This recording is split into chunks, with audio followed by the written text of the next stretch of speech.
Good evening. Natapos lang ng prayer meeting namin kanina. Ngayon pauwi na ako.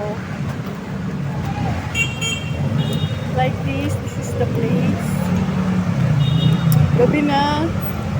Siguro mga around 10 na din. This is the place here. Cavite Street.